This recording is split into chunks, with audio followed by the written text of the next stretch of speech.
आज का हमारा संदेश है, हमारा चरवाहा हमारे साथ है। हम इस बात पर मनन कर रहे हैं कि इस अत्यंत कठिन, चुनौतीपूर्ण और खतरनाक संसार में जीवन जीते हुए हम उन भय का सामना कैसे करें जो हम सब अनुभव करते हैं। परमेश्वर का संदेश अपनी प्रजा के लिए सदैव यही रहा है, मत डर, क्योंकि मैं तेरे साथ हूँ। ऐसा कुछ भी तेरे विरुद्ध नहीं आ सकता जो मुझसे बड़ा हो, और मैं तुझे तब तक संभालता रहूंगा जब तक तुझे पूर्णतः इनसे बाहर न ले आऊं। यशाया अध्याय 41 आयत 10, यशाया अध्याय 43 आयत 1 और 2। निर्भय होकर जीवन जीने के लिए आवश्यक है कि तुम परमेश्वर को वैसे देखो जैसे वह वास्तव में है, और स्वयं को भी वैसे ही पहचानो जैसे तुम उसके साथ संबंध में वास्तव में हो। बाइबल में परमेश्वर हमें अनेक चित्रों और उदाहरणों के माध्यम से यह समझाता है कि वह कौन है और हम उसके साथ अपने संबंध में कौन हैं। उन चित्रों में से एक है चरवाहे और भेड़ों का चित्र। परमेश्वर चरवाहा है और हम उसकी भेड़ें हैं। परमेश्वर को अच्छा चरवाहा कहा गया है और उसकी प्रजा को उसकी चराई की भेड़ें कहा गया है। यह चित्र यह दर्शाता है कि सर्वशक्तिमान परमेश्वर के लिए हमारा कितना मूल्य है और वह हमारी कितनी देखभाल करता है।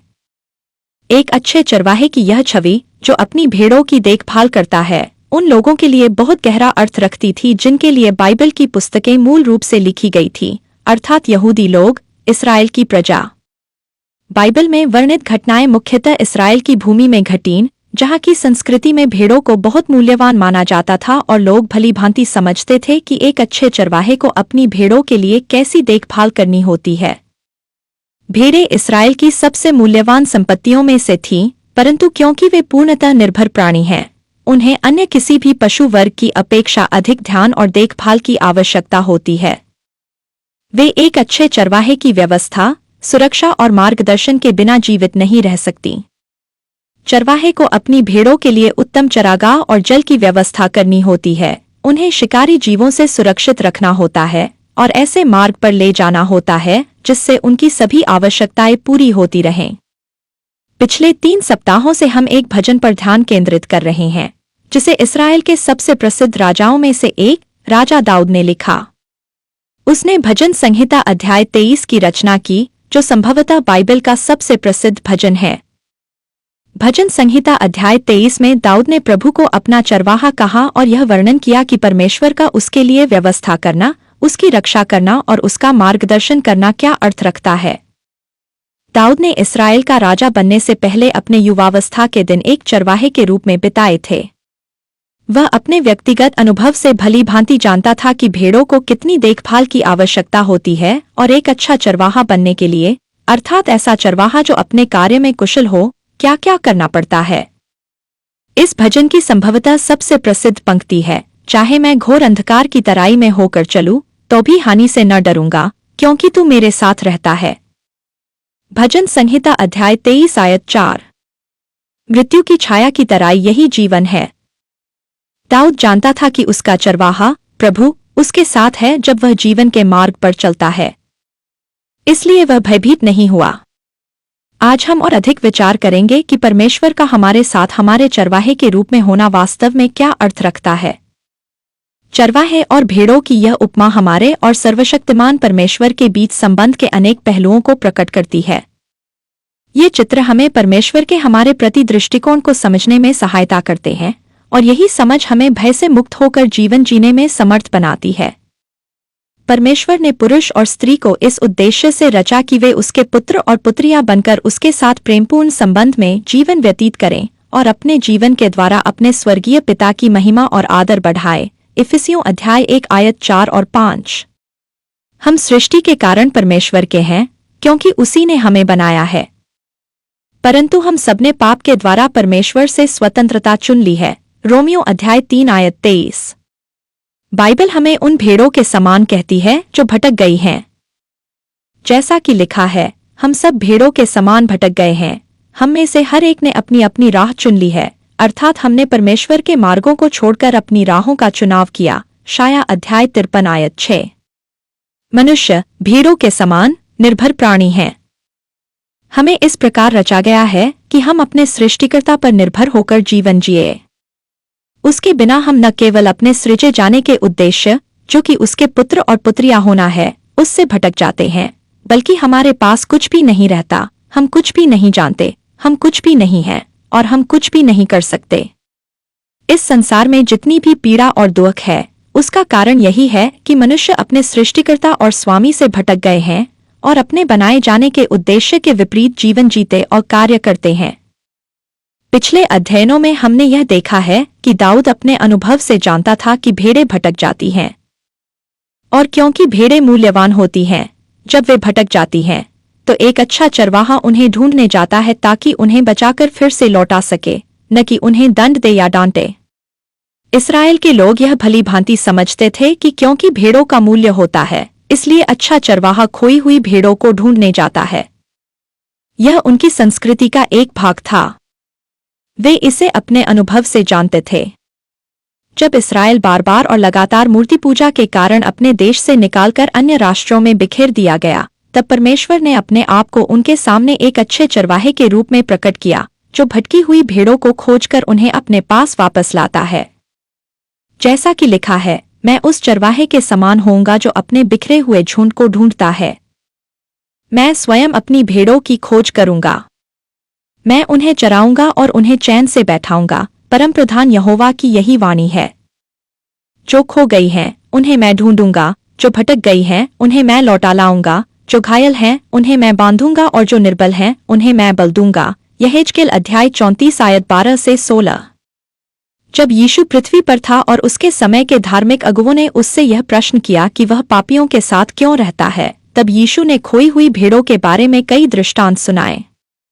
दूसरे शब्दों में उसकी आलोचना का उत्तर यह था कि जैसे खोई हुई भेड़ों का अपने स्वामी के लिए मूल्य होता है, वैसे ही खोए हुए स्त्री और पुरुषों का अपने सृष्टिकर्ता और स्वामी के लिए मूल्य है। लूका अध्याय 15 आयत 4 से 7, मत्ती अध्याय 12 आयत 10 से 13।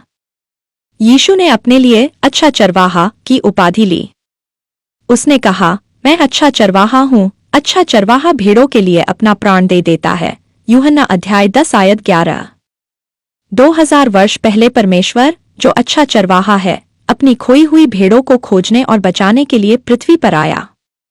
उस समय त्रिएक परमेश्वर का दूसरा व्यक्तित्व अर्थात परमेश्वर पुत्र देहधारण करके इस संसार में जन्मा। यूहन्ना अध्याय 1 आयत 14, फिलिप्पियों अध्याय 2 आयत 6 से 8। यीशु ने देह धारण की ताकि वह पाप के लिए बलिदान के रूप में मर सके और अपनी भेड़ों के ऊपर मृत्यु की शक्ति को तोड़ दे और उन्हें पाप से बचा सके। यीशु के जन्म के समय उसका नाम यीशु रखा गया, जिसका अर्थ है उद्धारकर्ता। इब्रानियों अध्याय 2 आयत 14 और 15, मत्ती अध्याय 1 आयत 21। उसकी मृत्यु और पुनरुत्थान के कारण जो कोई भी यीशु में विश्वास के द्वारा चरवाहे के पास लौटता है, वह परमेश्वर के झुंड में फिर से उसके पुत्र और पुत्री के रूप में पुनर्स्थापित किया जा सकता है। यूहन्ना अध्याय 1 आयत 12 और 13। अच्छा चरवाहा हमारा सृष्टिकर्ता है। हमारा सृष्टिकर्ता देहधारण करके हमें खोजने और बचाने के लिए आया। एक अच्छे चरवाहे के रूप में वह घायल को बांधेगा और निर्बल को बल देगा। यहेजकेल अध्याय 34 आयत 16। जब यीशु ने कहा, मैं अच्छा चरवाहा हूँ, तो मूल भाषा यूनानी में जो शब्द मैं हूँ के लिए प्रयुक्त हुआ है, वह एगो एमी यहोवा है, जिसका अर्थ है मैं हूँ। यही वह नाम है जिसे सर्वशक्तिमान परमेश्वर ने अपने लिए तब उपयोग किया था जब उसने कई शताब्दियों पहले मूसा को मिस्र की दास्ता से इस्राएल को बाहर निकालने के लिए बुलाया था। निर्गमन अध्याय 3 आयत 14। इस प्रकार मैं हूँ नाम का उपयोग करके यीशु यह प्रकट कर रहा था कि वह जो अच्छा चरवाहा है, वही परमेश्वर है। उस दिन यरूशलेम में जिसने भी यीशु के ये वचन सुने, वह समझ गया कि वह क्या दावा कर रहा है। हम यह इसलिए जानते हैं क्योंकि धार्मिक अगुवों अर्थात फरीसियों ने जिस प्रकार प्रतिक्रिया दी।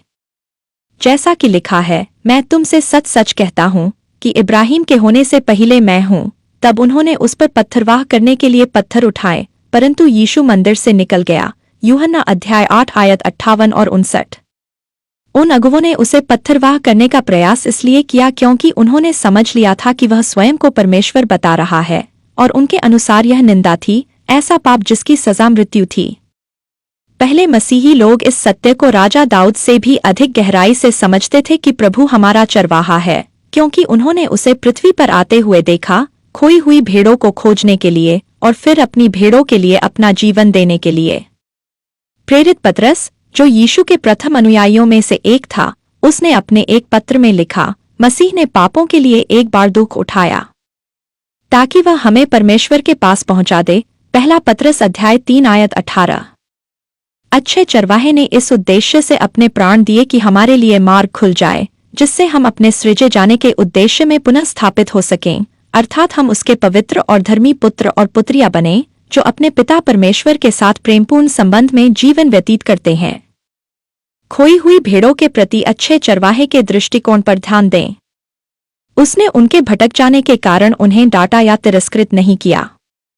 जैसा कि लिखा है, वह नगरनगर और गांव-गांव फिरता रहा, उनके सभागृहों में उपदेश देता और स्वर्गीय राज्य का सुसमाचार प्रचार करता और हर प्रकार की बीमारी और हर प्रकार की दुर्बलता को दूर करता था। जब उसने भीड़ को देखा तो उसे उन पर तरस आया, क्योंकि वे दुखी और असहाय थे, जैसे वे भेड़ें जिनका कोई चरवाहा न हो। मत्ती अध्याय 9 आयत 35 और 36। जिस यूनानी शब्द का अनुवाद तरस और करुणा के रूप में किया गया है, उसका अर्थ है भीतर से गहराई तक व्याकुल होना या किसी के लिए गहन सहानुभूति अनुभव करना। यही शब्द यीशु के उस भाव को प्रकट करता है जो उसने भीड़ के प्रति और उन व्यक्तिगत लोगों के प्रति रखा जिनसे वह मिला और जो पीड़ा में थे। इसी शब्द का उपयोग उस उच्छृंखल पुत्र के पिता की प्रतिक्रिया को व्यक्त करने के लिए भी किया गया है जब वह भटका हुआ पुत्र वापस घर आया। जैसा लिखा है, उसका पिता उसे देखकर तरस खाया और दौड़कर उसे गले लगाया और चूमा। लूका अध्याय 15 आयत 20। परमेश्वर हमें देखता है, हमें जानता है, हमारी चिंता करता है और हमें खोजने और बचाने के लिए आया। उसकी सहायता हमें इसलिए नहीं मिलती क्योंकि हम उसके योग्य हैं, बल्कि इसलिए मिलती है क्योंकि वह जो है, हमारा सृष्टिकर्ता, और हम कौन हैं, उसकी सृष्टि। वह उन भेड़ों के लिए भी अच्छा चरवाहा है जो भटक गई हैं। आइए संक्षेप में भजन संहिता अध्याय 23 में सीखी हुई बातों को स्मरण करें। यहोवा मेरा चरवाहा है, मुझे किसी वस्तु की घटी न होगी। वह मुझे हरी-हरी चराइयों में बैठाता है, वह मुझे सुखदाई जल के पास ले चलता है, वह मेरे प्राण में प्राण डालता है, वह अपने नाम के निमित्त मुझे धर्म के मार्गों में ले चलता है। चाहे मैं घोर अंधकार की तराई में होकर चलूं, तो भी हानि से न डरूंगा, क्योंकि तू मेरे साथ रहता है। तेरी छड़ी और तेरी लाठी से मुझे शांति मिलती है। भजन संहिता अध्याय 23 आयत 1 से 4। भेड़ें तब तक शांति से नहीं बैठती जब तक वे भूखी, प्यासे या भयभीत होती हैं। चरवाहे का कार्य होता है कि वह अपनी भेड़ों को ऐसा वातावरण दे जहां वे निश्चिंत और विश्राम में रह सकें। यही कार्य परमेश्वर, जो हमारा चरवाहा है, दाऊद के लिए करता था। उसने दाऊद को भीतर और बाहर दोनों प्रकार से पुनर्स्थापित किया। जैसा लिखा है, वह मेरे प्राण को बहाल करता है, अर्थात वह मुझे नया बल देता है, नया जीवन प्रदान करता है और मेरी क्षीण होती हुई दशा को फिर से सुदृढ़ करता है। भजन संहिता अध्याय 23 आयत 3। दाऊद जानता था कि चरवाहा उसकी सहायता इसलिए करता है क्योंकि वह स्वयं कौन है, एक अच्छा चरवाहा। तू अपने नाम के कारण सच्चा है और तू मुझे सीधी राहों पर चलाता है। वह अपने नाम की महिमा के लिए मुझे धर्म के मार्गों में ले चलता है। हर चरवाहे के पास एक छड़ी और एक लाठी होती थी। छड़ी उसका मुख्य रक्षात्मक हथियार होती थी और लाठी का उपयोग भेड़ों का मार्गदर्शन करने तथा उन्हें बचाने के लिए किया जाता था। दाऊद इस तथ्य से शांति और संतोष पाता था कि उसका चरवाहा उस पर सावधानी और प्रेम के साथ ध्यान रखता है। दाऊद विश्वास के साथ कह सकता था कि प्रभु उसका मार्गदर्शन करेगा, उसकी रक्षा करेगा और उसे बचाएगा। आइए अब इस भजन को पूरा करें। तू मेरे शत्रुओं के सामने मेरे लिए मेज बिछाता है, तू मेरे सिर पर तेल मलता है, मेरा कटोरा उमंड रहा है। निश्चय भलाई और करुणा जीवन भर मेरे साथ साथ बनी रहेंगी और मैं सदा यहोवा के भवन में वास करूंगा। भजन संहिता अध्याय 23 आयत 5 और 6। दाऊद कहता है कि उसका चरवाहा उसके शत्रुओं के सामने उसके लिए मेज तैयार करता है। यह चित्र परमेश्वर की देखभाल के अनेक पहलुओं को प्रकट करता है, परंतु एक अच्छे चरवाहे के संदर्भ में, और क्योंकि दाऊद स्वयं भेड़ों की देखभाल करता था, संभवतः उसके मन में गर्मियों का समय था। इस्राएल की भूमि में एक शीत ऋतु होती है, अक्टूबर के मध्य से अप्रैल तक, और एक ग्रीष्म ऋतु, जून के मध्य से सितंबर के मध्य तक, जिनके बीच संक्रमणकालीन ऋतुएं होती हैं। ग्रीष्म ऋतु शुष्क होती है और शीत ऋतु वर्षा की ऋतु होती है। वर्षा की मात्रा स्थान के अनुसार भिन्न भिन्न होती है, पर सामान्यतः उत्तर से दक्षिण और पूर्व से पश्चिम की ओर घटती जाती है, जबकि ऊंचाई बढ़ने पर बढ़ जाती है। बहुत से चरवाहे गर्मियों में, जब वर्षा कम हो जाती थी, अपनी भेड़ों को ऊंचे स्थानों की ओर ले जाते थे, जिन्हें मेज जैसी भूमि या पठार कहा जाता है। ये पहाड़ियों और पहाड़ों के भीतर समतल क्षेत्र होते हैं। दाऊद बैतलहम में बड़ा हुआ, जो एक सूखा और भूरा क्षेत्र था। अन्य चरवाहों की तरह वह भी गर्मियों में अपनी भेड़ों को ऊंचे स्थानों पर ले जाता था। वहीं उसने सिंह और भालू को मारा था। पहला शमूएल अध्याय 17। एक अच्छा चरवाहा अपने झुंड को ले जाने से पहले भूमि की जांच करता था, ताकि वह सुनिश्चित कर सके कि वह स्थान उनके लिए तैयार है। वह जहरीले पौधों को खोजता था, ताकि उनसे बच सके या उन्हें नष्ट कर दे। वह संभावित शिकारी जानवरों और उनके छिपने के स्थानों को पहचानता था, साथ ही उन स्थानों को भी जहां से आक्रमण करना आसान हो सकता था। चरवाहा सोतों और जल के गड्ढों को पत्तों, पत्थरों, मिट्टी और उगी हुई झाड़ियों से साफ करता था, ताकि भेड़ों के लिए पानी शुद्ध और सुलभ हो सके। भजन संहिता अध्याय 23 में दाऊद एक स्पष्ट चित्र प्रस्तुत करता है, ऐसे व्यक्ति का जो अपने शत्रुओं की उपस्थिति में भी शांत और संतुष्ट है, क्योंकि वह जानता है कि उसका चरवाहा केवल उसके साथ ही नहीं, बल्कि उसके आगे आगे चल रहा है। चरवाहा अपनी भेड़ों के आगे चलता है और उनके लिए एक मेज तैयार करता है, एक ऐसा स्थान जहां उनकी आवश्यकताएं पूरी होती हैं और जहां उन्हें सुरक्षा मिलती है। यद्यपि उस मेज के चारों ओर चट्टानों में जंगली पशु छिपे हो सकते हैं, फिर भी चरवाहा पूरी तरह तैयार रहता है। बाद में दाऊद ने लिखा, यहोवा मेरा प्रकाश और मेरा उद्धार है, मुझे किसका भय? यहोवा मेरे जीवन का गढ़ है, मैं किससे डरूं? चाहे एक सेना मेरे विरुद्ध डेरा डाले, तो भी मेरा मन न डरेगा। चाहे मुझ पर युद्ध ही क्यों न उठे, तो भी मैं निडर रहूंगा। भजन संहिता अध्याय 27 आयत 1 से 3। गर्मी का मौसम भेड़ों के लिए एक और खतरा लेकर आता था, कीट और परजीवी। भेड़ें तब तक विश्राम नहीं करतीं जब तक उनके शरीर में परजीवी हों। इसलिए चरवाहे का सतर्क रहना और हर प्रकार के संक्रमण के संकेतों पर ध्यान देना आवश्यक होता है। नाक में घुसने वाली मक्खियां भेड़ों के सिर के चारों ओर मंडराती हैं, ताकि वे उनकी नाक में अंडे दे सकें। जब ये अंडे फूटते हैं, तो कीड़े जैसे लार्वा नासिका मार्ग में ऊपर की ओर बढ़ते हुए मांस में घुस जाते हैं, जिससे तीव्र जलन और सूजन होती है। भेड़ें अपने सिर को पेड़ों, चट्टानों और खंभों से रगड़ती हैं, और कुछ मामलों में इस पीड़ा से छुटकारा पाने के प्रयास में स्वयं को घायल कर लेती हैं या मर भी जाती हैं।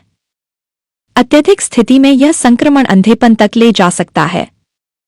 इस प्रकार की बेचैनी और विचलन भेड़ों में घबराहट उत्पन्न करता है। वे अपने पैर पटकती हैं, इधर उधर दौड़ती हैं, अपने सिर को ऊपर नीचे झटकती हैं, उनका वजन घटने लगता है और मादा भेड़ें अपने बच्चों को दूध पिलाना भी छोड़ देती हैं। जब मक्खियां उनके चारों ओर मंडराती हैं, तो वे भय से व्याकुल होकर उनसे बचने का प्रयास करती हैं। इसके अतिरिक्त स्कैब नामक एक अत्यंत संक्रामक रोग भी होता है, जो सूक्ष्म परजीवियों के कारण फैलता है।